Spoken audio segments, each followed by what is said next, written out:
Hi, I'm Austin Siebert here at the Siebert Group in Austin, Texas, and I wanted to take a moment to introduce everybody to our fabulous mortgage expert, Tami Channel. Hello. And she is of C&T Mortgage, the T of which stands for Tami. And we love working with Tami for several reasons. The one thing that makes Tami so unique that very few lenders can claim is that Tami is the bank. She can make all of her own choices. It's her money. You're not dealing with your regular mortgage lender or even worse, a big bank where they are very constrained by what they can offer you and the choices they can give you. Big banks being the worst option for our buyers because they have an endless series of leads and clients. You are not important to them. You are just a number, and they don't care how your experience is, and they are not in any way incentivized to give you a good rate. I have been doing this since probably August of 2002. I started in the industry as just a regular loan officer. And then my best friend, Carrie, C&T, I know we're real creative here. We opened up back in 2007. We had little children at that time, and we were commuting to and from work about, I would say, 3 to 4 hours a day. You know how Houston traffic is. Austin's not much better. And our husbands at that time said, you guys need to get into this industry by yourselves. You guys are known. It's a male dominated industry. So when females are as strong as we are, we're known. So we opened up C&T Mortgage. We opened up in Carrie's dining room table with 2 computers, 1 printer, and we started, and now we are, I think last year we did close to $300 million in loans. So we started there and now we are here. So obviously we're doing something right. I want to go on what Austin said earlier about the bigger banks. At one time we were selling to the bigger banks. But then when I became a number to the bigger banks, that's when I shut it down. I refused to be a number. I refused to let my clients be a number. That's what's made our partnership so great through the years is that we're a family team, you're a family team. Yeah. And education is the cornerstone of all of our customer service at the Siebert Group. And I know it is with your mortgage company as well. Like our motto at the Siebert Group is educating our clients to empower them to make their own choices. Exactly. And I know my clients have loved working with you because you do that as well. Yeah. You know, I can't do their job. They can't do my job. But my goal is before they get to the closing table, they know exactly what they're signing, how they're signing, and what they are signing. I don't like any surprises. And that's why we do what we do and how we do it is we explain the whole situation from, the start to the end, so on and so forth, and anything in between, because this is a huge investment. This is their biggest, a lot of times it's going to be their biggest investment, but it's also their biggest asset too. So we want to make sure that before you go to the closing table, you know everything of what's going on, and we give you all the different types of options, and then you make the decision. However, I push a lot too. I'll sit there and I'll give you your options, but I'm going to tell you what I think is going to be best for you and the reason why. Because again, I do this on an everyday basis and people don't. So I'm going to show you different options, at least 3, and then you're going to make the decision what's going to be best for you and your family. But every situation is different too. So I can't tell you how many times I get a phone call from a client and say, well, so-and-so got this, so-and-so got this, what about me? So on and so forth. And then you have to explain the situation, that every situation is going to be different. There you go, Well, and speaking of investment, I think that brings us to the next point we wanted to talk about. We're talking about how a lot of people are concerned in this market. Okay. And the media out there is telling you a lot of different things. But I like a quote that you've always said, which is the interest rate on rent is always 100%. Yeah. And that is so true, because at the end of the day, while you're renting and in your mind, you're thinking, oh, I'm spending less money, I'm trying to figure out where I want to live, or maybe home ownership isn't for me. You're paying someone else's mortgage. You're paying for their equity that they're building, and they're getting to write off the taxes on the property as well. Why are you giving your wealth away to other people when it could be yours? You're not letting your money work for you by renting, hands down. Yes, are the rates higher than what they've been in the last 2 years? Absolutely. They have to go up, guys. I mean, anybody knows that this economy can't withstand these interest rates as low as they have been. Do I think that they're inflated a little bit? Absolutely. Do I think that they're going to come down? Absolutely. But if you can afford the payment right now, get in, you're still accruing equity on your home.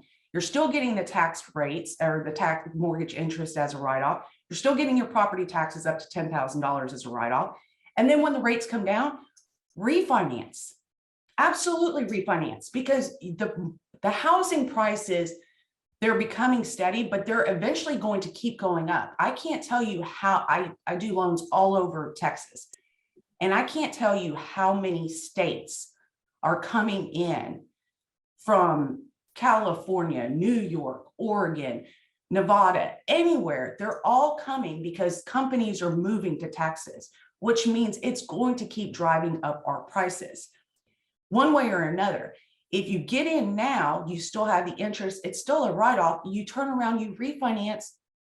You got the same home that you spent X, Y, and Z amount of money for, that in a year and a half from now, you're going to defeat the purpose because the prices are going to keep going up, but your rates are going to come down. You're defeating the purpose by waiting 100%. I think people have a very short-term memory. Over the past 2 years, we've had a historic growth in the prices here in Austin, and they were a little inflated, but they're already starting to steady out. And the major hallmark of value that you have to remember when you're buying property is, what are the industries that are there? What's going to hold that value of your home in place and help it grow? And everyone's coming to Austin. It's all over the news. You see it everywhere on, all the different stations you see. Colbert Report was mentioning something which is crazy, and it's true. Austin rent went up 85% year over year. It went up more than any other city in the entire global world. And people are still renting, and they've convinced themselves they can't buy. And I know a lot of people who are actually saving money when they buy a house because the rents have become so ridiculous. What I have seen too is a lot of people aren't aware that I have seen a lot of people recently pull money out of their 401ks, because at least they're paying themselves back and they're using that money for a good reason and a good source right now because of what's happening in the market. They're doing something with their money and the money's working for them. What better way than to pull money out of your 401k and use that as your down payment and pay yourself back? That's a win-win, especially in today's market. If you can buy, now is the time. You have more negotiating power in Austin right now than you have in the last 10 years as a buyer. I 100% agree with you. The price is going to stay no matter what happens. The interest rates will change, and you always have the option of getting a lower interest rate. You don't have the option of going back and getting a lower price on that house. A lot of these builders, people don't understand how the new constructions work. They're finally selling to investors, which they haven't in years. They are trying to get rid of this inventory because the salespeople get paid off of quota.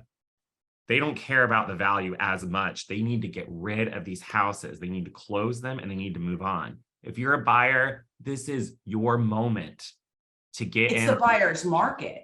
It's 100% right now a buyer's market. You will see that change come the March, April, May timeframe. We all know that the majority of people get their homes ready to sell during spring break. They've got that week variance.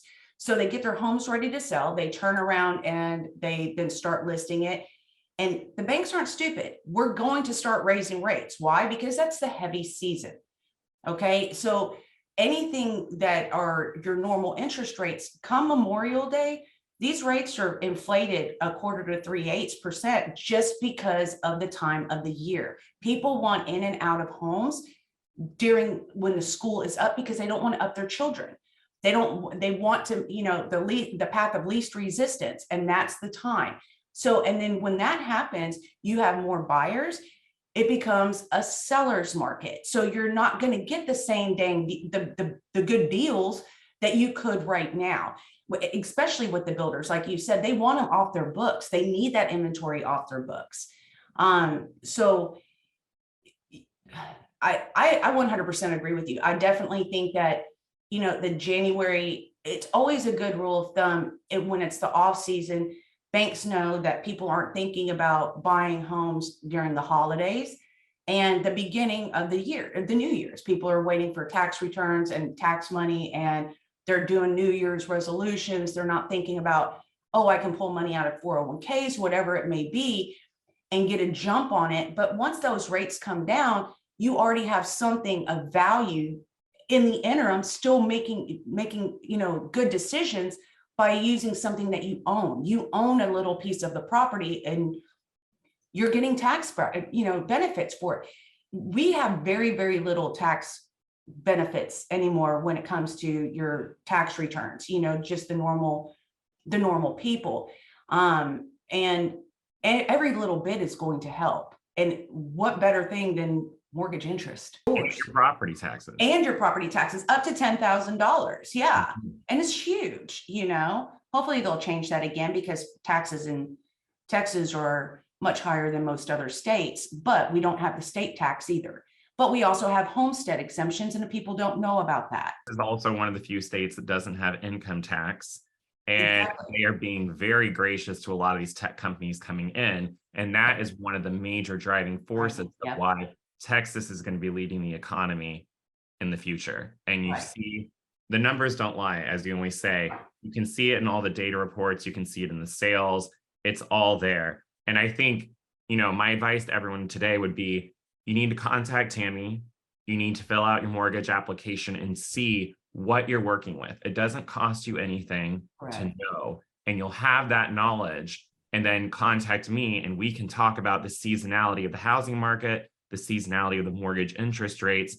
And I think once you see that math in front of you laid out clearly on a piece of paper, the choice will be very clear to you of, this is going to be the best use for my money to build wealth for myself, for my family, for my descendants down the road. This is my chance to attack why everybody else is sleeping. The people who are waiting for a 07, 08 market crash to happen in Austin, it's not going to happen. That crash is the whole reason our family is even in Austin. We were in Indiana for decades, and Indiana didn't survive very well. They don't have the amount of industry that we have in Texas. Austin, Houston, where you're at, Dallas, those areas, San Antonio too, they're going to keep growing. Yeah, we've had a little bit of a decrease because the market was absolutely insane, but they're never going to crash here. It's not going to be Vegas here. It's not going to happen. I want to touch on that because I was in the industry in 2007 and 2008. Texas is its own bear. I used to do loans in 14 different states at that time as well. Texas was never hit in 2007 and 2008, just like the other states. And it's because we have such strict Texas laws. So we're never, ever, we didn't experience 2007 and 2008. Were there areas, were there pockets? Yes, everything. Everybody saw something, but Texas was nowhere near these other states. And just because of the Texas laws. So I don't want, when people hear this on all this social media and people are talking about 2007, 2008, well, yeah, what state? And explain to me where you're coming from with that, because I will go toe to toe with anybody when it comes to 2007, 2008, and somebody saying that that's going to happen to us, because it didn't happen then and it's not going to happen now.